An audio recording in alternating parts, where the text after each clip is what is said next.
Assalamualaikum warahmatullahi wabarakatuh. Saya atas nama Livia Raho dengan NIM B.21.06.026. Di sini saya akan menjelaskan tentang pemberian imunisasi. Yang pertama, definisi imunisasi. Yang kedua, pengertian imunisasi. Yang ketiga, jenis-jenis imunisasi. Yang keempat, manfaat imunisasi.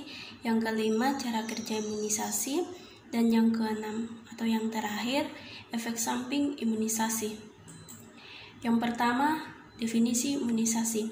Imunisasi adalah suatu cara untuk meningkatkan kekebalan seseorang secara aktif terhadap suatu antigen, sehingga bila kelak ia terkena antigen yang serupa, tidak terjadi penyakit. Imunisasi merupakan suatu program yang dengan sengaja memasukkan antigen lemah agar merangsang antibodi keluar sehingga tubuh dapat resisten terhadap penyakit tertentu. Yang kedua, pengertian imunisasi. Imunisasi adalah program pencegahan penyakit menular yang dilakukan dengan pemberian vaksin.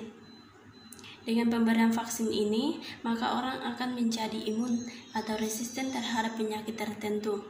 Program imunisasi ini diberikan sejak usia bayi hingga di bangku sekolah. Program imunisasi ini pun biasanya sudah terjadwal pada kurun waktu tertentu, sehingga setiap anak dipastikan mendapat imunisasi tepat waktu. Yang ketiga, jenis-jenis imunisasi. Imunisasi telah dipersiapkan sedemikian rupa agar tidak menimbulkan efek-efek yang merugikan. Imunisasi ada dua macam, yaitu yang pertama, imunisasi aktif. Imunisasi aktif merupakan suatu pemberian bibit penyakit yang telah dilemakan atau vaksin agar nantinya sistem imun tubuh berespons spesifik dan memberikan suatu ingatan terhadap antigen ini, sehingga ketika terpapar lagi, tubuh dapat mengenali dan merespon. Yang kedua itu imunisasi pasif.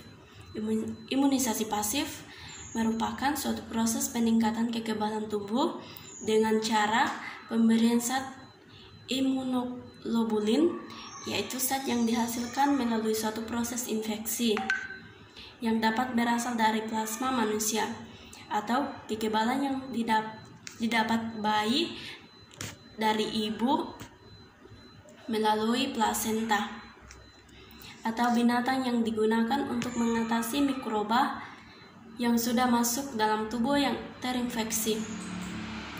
Yang keempat itu manfaat imunisasi. Tujuan imunisasi adalah untuk mencegah suatu penyakit atau mengurangi tingkat keparahannya. Imunisasi melindungi orang dari penyakit serius dan juga mencegah penyebaran penyakit tersebut ke orang lain.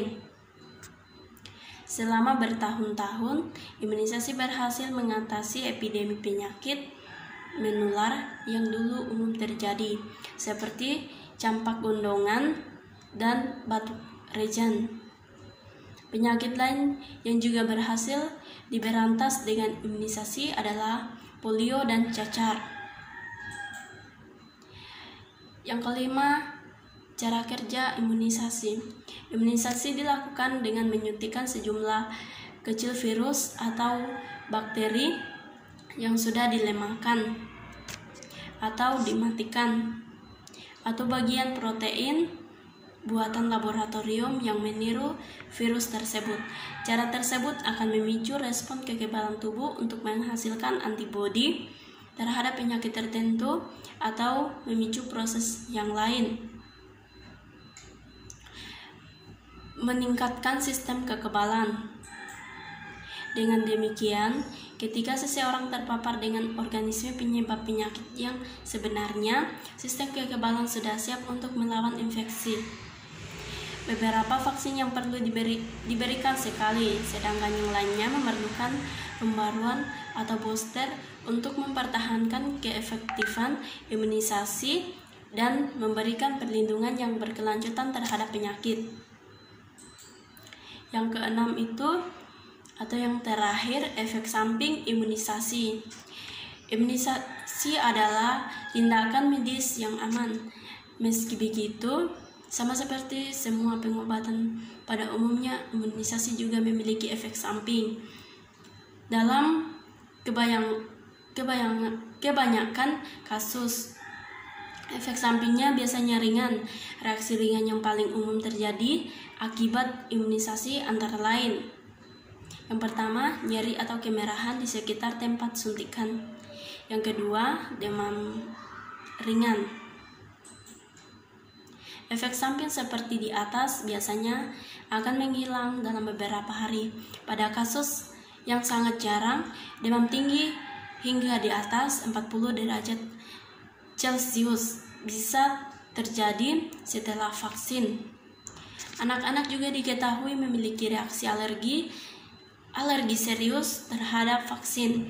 Reaksi alergi biasanya terjadi segera setelah vaksin diberikan.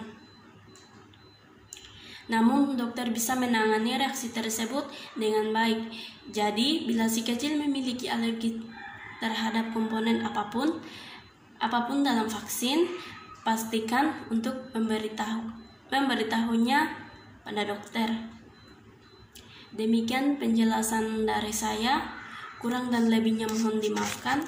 Assalamualaikum warahmatullahi wabarakatuh.